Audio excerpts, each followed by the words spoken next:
welcome back to your English class. Today we are going to start a new chapter from your book Vistas, that is On the Face of It. It is written by Susan Hill. You can see on the board I have written the spelling, right? The chapter's name is On the Face of It and written by Susan Hill. Now in this chapter we are going to come across two main characters and both of them are opposite of each other. One is positive and one is negative. So how positivity breaks down the negativity and changes the character, changes the perception, that we are going to see in this chapter today. Right. So there is a 14 years old boy, 14 साल का एक लड़का है जो अपनी society से, जो अपने घर वालों से, जो आसपास से, जो अपने पेयर ग्रुप से बहुत परेशान है. He doesn't like anyone. ऐसा नहीं है कि वो चाहता नहीं है किसी के साथ जाना या किसी के साथ खेलना या एंजॉय करना, ऐसा नहीं है. लेकिन सोसाइटी ने कुछ ऐसी सिचुएशंस क्रिएट कर दी उसके लिए कि वो कर नहीं पाता है, वो नहीं जा पाता है, अब वो जाना ही नहीं चाह रहा है. So the story begins with there is a 14-year-old boy. His name is Derry. See, a boy of 14. His name is, I will write it here. His name is Derry. He has got one side of his face burnt with an acid. उसके ऊपर acid गिर गया था जिससे उसका half face जो है वो बर्nt है. तो कई लोगों की आदत होती है ऐसे बर्न फेस वाला या किसी भी फिजिकल इनफैरिटी वाले व्यक्ति को देख के अरे बेचारा, अरे यार कैसे कर रहा होगा, कितना, मतलब बहुत ज़्यादा बेचारा उसको बनाने की कोशिश करते हैं, जो कि उस कैरेक्टर को इग्नोरेंस की तरफ ना ले जा करके सोसाइटी उसको इग्नोर करने लग जाती है. मतलब जो इम्पेयर्ड है वो तो इग्नोर कर नहीं पाता ऐसे कमेंट्स को, लेकिन end of the day society ऐसे व्यक्ति को इग्नोर करने लगती है. वो उस टाइप के व्यक्ति को, फिजिकल इम्पेरिटी वाले व्यक्ति को अपने पास बिठाना पसंद नहीं करती. तो कुछ ऐसा ही हो रहा था डेरी के साथ. वो जहाँ जाता था उसको बहुत ही बेचारा वाली नज़रों से देखा जाता था, बहुत सिंपैथी दिखाई जाती थी. तो जो ये सब चीज़ें उसको बिल्कुल पसंद नहीं आती थी, इसीलिए वो सोसाइटी में आना जाना पसंद ही नहीं करता. इवन उसकी मदर जो थी वो उसको जब किस करती थी तो she used to kiss on the other side of the face. तो उसको ये भी बड़ा अजीब लगता था कि मेरी मम्मी मुझे एसिड वाले साइड में किस नहीं करती है, तो मेरी अपनी स्किन कुछ और थोड़ी है. So this was some little character sketch of Derry. Right. Now one day he was just walking through the street. अकेले घूमना पसंद था, अकेले रहना पसंद था उसको सडनली एक गार्डन दिखा. अब गार्डन में मेन गेट है जो खुला है, मगर वो मेन गेट से एंटर नहीं करता. ही क्लाइम्स द वॉल और वो दीवार पे चढ़ के और जंप करके फिर गार्डन में एंटर करता है, क्योंकि वो नोटिस नहीं होना चाहता, क्योंकि वो चाहता है कि कोई उसको ना देखे. कोई नहीं देखेगा तो बात नहीं करेगा, because he doesn't like to talk to everyone. In fact, anyone. He doesn't like to talk to anyone. So now, when he enters, जब वो climb करके चला जाता है तो उसको suddenly एक आवाज़ आती है, Take care, there are crab apples. Looks here and there. कौन बोला मेरे साथ? फिर वो इग्नोर करके थोड़ा और आगे चलता है, फिर आवाज़ आती है, ध्यान रखो, crab apples हो रहे हैं, कहीं तुम गिर मत जाना. मतलब कि उस गार्डन में एप्पल के ट्रीज थे, जो एप्पल्स पक गए थे, वो नीचे गिर गए थे और वो बहुत सारे हो रहे थे. तो इसीलिए एक आवाज़ आती है कि ध्यान से कहीं तुम गिर मत जाना. तो वो सडनली देखता है सामने से एक कैरेक्टर चल के आ रहा है जिसका नाम है मिस्टर लैम्ब.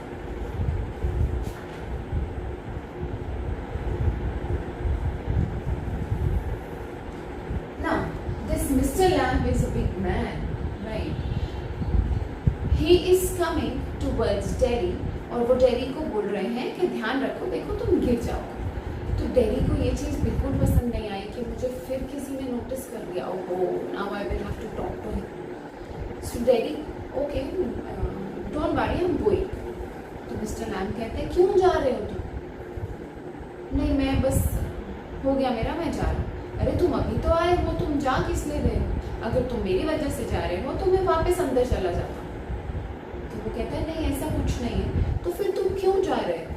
इतना अच्छा गार्डन है, इतने अच्छे प्लांट्स हैं यहाँ पे, और मैंने तो दरवाजा भी खुला रखा है, कोई भी आ जा सकता है। तुम एक तो वॉल क्लाइंब करके आए हो और फिर तुम जा भी रहे हो, तो तुम क्यों जा रहे हो? तो वो धीरे धीरे बोलना शुरू करता है। उसको ऐसा लगता है that someone is there who actually wants to listen to me, who actually wants कि मेरी प्रॉब्लम क्या है, शायद ये मेरे में इंटरेस्टेड है थोड़ा सा। तो वो बताता है कि मुझे बात करना पसंद नहीं है, मुझे कहीं जाना पसंद नहीं है। अरे क्यों पसंद नहीं है? क्योंकि मेरा फेस बर्न है। You can see the acid has eaten me. Derry says you can see that acid has eaten me. उसने मुझे खा लिया है एसिड ने, मेरा फेस बर्न हो गया। फिर मिस्टर लैम सेज तो क्या फर्क पड़ता है? अगर फेस बर्न भी है तो क्या फर्क पड़ता है? तुम्हारी पूरी बॉडी सही सलामत है, तुम अच्छे खासे लड़के हो, कुछ भी कर सकते हो, जंप करो, इंजॉय करो, जो मर्जी करो, तुमको क्या प्रॉब्लम है सबके साथ? देन डेरी सेज मुझे किसी से कोई प्रॉब्लम नहीं है, लेकिन सबको मुझसे बहुत प्रॉब्लम है। मुझे लोग ये जताने की कोशिश करते हैं, देखो वो भी तो गूंगा है, देखो वो भी तो बहरा है, अगर तुम ऐसे हो जाते तो क्या होता, तुम ऐसे हो जाते तो कह रहा मेरी गलती तो नहीं है कि मेरे ऊपर एसिड गिर गया या मेरे साथ ऐसा कुछ हो गया।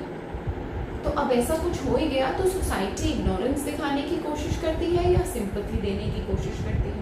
मुझे नॉर्मल क्यों नहीं रहने दिया जाता? Then mister Lamb tells him, see I also have got one leg blown out in a war.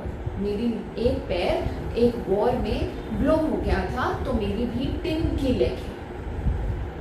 So dairy says कोई बात नहीं, आपकी टिन की लेग है, आपके ट्राउजर के नीचे वो छुप जाती है, नोबडी नोज आपकी टिन की लेग है। मगर मेरा तो फेस है, वो तो सामने ही दिखता है सारा टाइम, और मुझे देखते ही लोग बेचारा सा मुंह बना लेते हैं।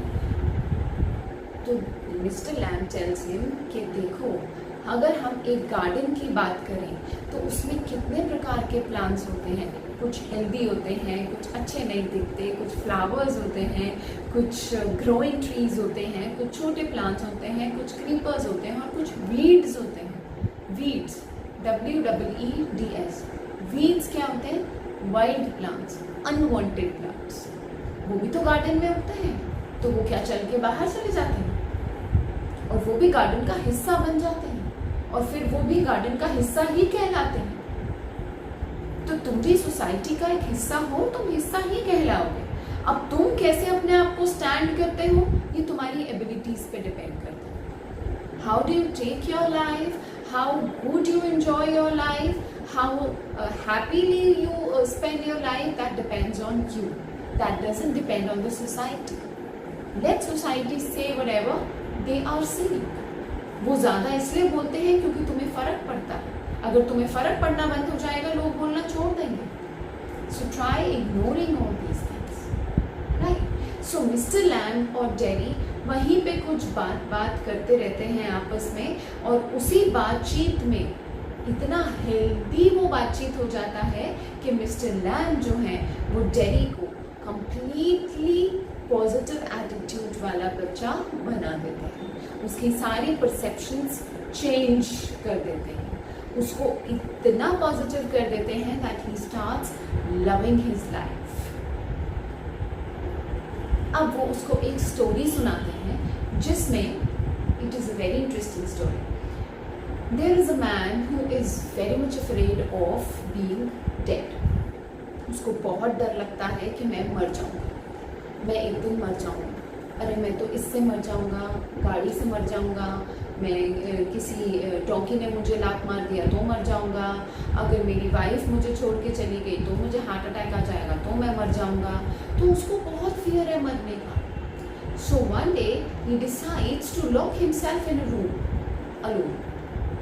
मैं अकेला कमरे में रहूँगा, कोई मुझे परेशान नहीं करेगा, मेरे पास ना कोई आएगा, ना मुझे कोई जानवर मारेगा, ना कोई problem. I will be alive. मैं अकेला रहूँगा, कमरे में रहूँगा, तो मैं नहीं हूँ। अब सडनली क्या होता है, वो सो रहा होता है, उसके सिर पे एक पेंटिंग होती है और वो पेंटिंग उसके सिर पे गिर जाती है और वो पेंटिंग गिरने से ही मर जाता है। डेरी ये सुन के बड़ा हैरान होता है हंसने लगता है सडनली, अरे कितना बेवकूफ़ है, मरने से डरता है और अपने आप को कमरे में बंद कर दिया, अभी तो मरी है। So mister Lamb tells him, this is what I want to say, कि डर किस लिए रहे हो तुम, सोसाइटी से क्यों परेशान हो रहे हो, क्यों अपने आप को दुख दे रहे हो, तुम अपनी लाइफ हैप्पीली जियो, तुम अपना करते रहो पॉजिटिव जो करना है, तुम अपना अच्छा करते रहो, जो सोसाइटी जो भी लाइफ में जो भी गॉड ने आपके लिए सोचा होगा वो आपको आगे मिल जाएगा, जैसे भी आपकी डेस्टिनी डिजाइन करी गई होगी वो सब कुछ आपको मिल जाएगा। But you do your best. इस डर से कि लोग मुझे क्या कहेंगे, मैं लोगों के बीच में जाना छोड़ दूं, मुझे देख के कोई क्या सोचेगा तो मैं घर से निकलना छोड़ दूं, तो इन चीज़ों से कुछ भी नहीं होने वाला है। You have to make yourself strong. अगर कोई कुछ कहता है तो उसको ऐसा कुछ करके दिखाओ कि उसको अपने आप कहना बंद कर दे। And this is the way we need to fight with all the disabilities. This is the way Mr. Lamb tells Terry that you have to fight with your physical empowerment. So, now, in this chapter, we talk about the attitude of the people. We talk about their perceptions and their physical appearance. तो dairy को ये परेशानी है कि मेरा तो मुंह पे ही दिखता है, मैं इसको छुपा नहीं सकता, आपकी तो लेग है, तो लेग तो आप ट्राउजर में छुपा लेते हैं। मिस्टर लैम्ब टेल्स हिम, इन चीज़ों से कोई फ़र्क नहीं पड़ता। मैं जब गार्डन के डोर्स खुले रखता हूँ, बच्चे आते हैं, मुझे छेड़ते हैं, मुझे चिढ़ाते हैं, मुझे टीज़ करते हैं, मुझे लैमी लैम्ब कहते हैं, मुझसे कुछ भी मजाक करते हैं, मैं तब भी हैप्पी रहता हूँ। मैं तब भी उन्हें कैंडीज़ देता हूँ, टॉफ़ीज़ देता हूँ, जेलीज़ देता हूँ, जो मैं खुद बनाता हूँ। और मैं क्यों बनाता हूँ? Because I don't want to think about all these things what you are thinking. Mr. Lamb has not put even the curtains in his room, in his house. उनके घर में curtains भी नहीं है, क्योंकि he wants to enjoy the nature. He wants to live with everything what the God has given us. He wants to feel every natural thing which is coming into it. So this is the way we need to spend our life. This is the way we need to move on. We cannot stop with one or the other incident. Our life is not going to stop. So similarly, as the life moves on, similarly the character also has to get into the regular things. He also has to move on. Mister lamb उसको बहुत positive करने की कोशिश करते हैं और at the end वो उसको पॉजिटिव कर भी देते हैं। मिस्टर लैम्ब उसको कहते हैं, will you help me pick up these crab apples and पेड़ से भी मुझे उतारने हैं, क्या तुम मुझे मदद करोगे ये सब करने में? तो वो बोलते हैं, मैं फटाफट अपने घर होके आता हूँ, मैं अपनी मदर को जाके बता दूँ कि मैं कहाँ पर हूँ, बिकॉज मैं बहुत देर से बाहर हूँ, and then I will come back to you and then I will help you, I will do the needful. So mister Lamb tells him, एक बार तुम चले गए ना तो तुम वापस नहीं आने वाले हो, आई एम श्योर, बिकॉज एक बार जो आ जाता है वो दोबारा नहीं आता। तो डैडी कहता है, आई प्रॉमिस यू कि मैं आऊँगा, ऐसा बिल्कुल नहीं है कि मैं नहीं आऊँगा, मैं प्रॉमिस करता हूँ कि मैं आऊँगा, give me some little time. तो डैडी चला जाता है अपनी मदर के पास। अब उसकी मदर घर में है, घर का सीन है, तो वो अपनी मदर को जाके बहुत ही खुश होके बताता है, see now I am going to change everything. लोग मेरे बारे में ऐसा सोचना भी छोड़ देंगे, मैं हैप्पी रहूँगा, सबके साथ रहूँगा, खुश रह के दिखाऊँगा। तो ये सब मेरे को चेंजेस जो मिले हैं वो मिस्टर लैम्ब से मिलने के बाद मिले हैं, जो उधर गार्डन में रहते हैं। तो मदर कहती है, please don't go to that man again, दोबारा मत जाना, मैंने बहुत सुना उनके बारे में, वो बहुत अजीब हैं, उनके पास मत जाना, वो अकेले रहते हैं, वो बहुत अजीब हैं। तो डैडी कहता है, क्या फ़र्क पड़ता है वो अकेले रहते हैं, उन्होंने मुझे लाइफ का मतलब बताया है, उन्होंने मुझे जीने का मतलब दिया है, वजह दिया है, मैं definitely he is become my very good friend, मैं डेफिनेटली उनके पास दोबारा जाऊँगा। तो मदर के बहुत समझाने के बाद भी डैडी भागता हुआ चला जाता है फिर से गार्डन की तरफ। अब जब वो गार्डन में जाता है तो वो देखता है बहुत सारे एप्पल ज़मीन पे गिरे हुए हैं। वो आवाज़ लगाता है, मिस्टर लैम्ब, मगर कोई भी आवाज़ वापस नहीं आती।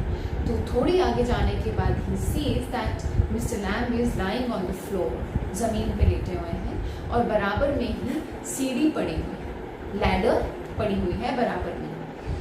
मिस्टर लैम्ब को वो जगाने की कोशिश करता है, उससे बात करने की कोशिश करता है, but then he comes to know that mister Lamb is no more. वो क्रैब एप्पल्स उतारने के लिए लैडर पे चढ़े होंगे जैसे तैसे, और बैलेंस खराब हुआ है और डेफिनेटली वो नीचे गिर गए होंगे, राइट। तो अब वो थोड़ी देर के लिए ही डैडी से मिले, लेकिन उन्होंने डैडी का परसेप्शन चेंज कर दिया और दूसरी मुलाकात होने से पहले ही डेस्टिनी ने उन्हें जहाँ पहुँचाना था वहाँ पहुँचा दिया। लेकिन एक अच्छा काम करके गए कि डैडी को जीना सिखा के गए। मिस्टर लैम्ब की वो छोटी सी मुलाकात से ही डैडी का परसेप्शन चेंज हो गया, उसका लाइफ जीने का तरीका चेंज हो गया, उसको लाइफ की इम्पोर्टेंस पता चल गई, वो जीने लगा, वो हैप्पी रहने लगा, सोसाइटी उसको एक्सेप्ट करने लगी।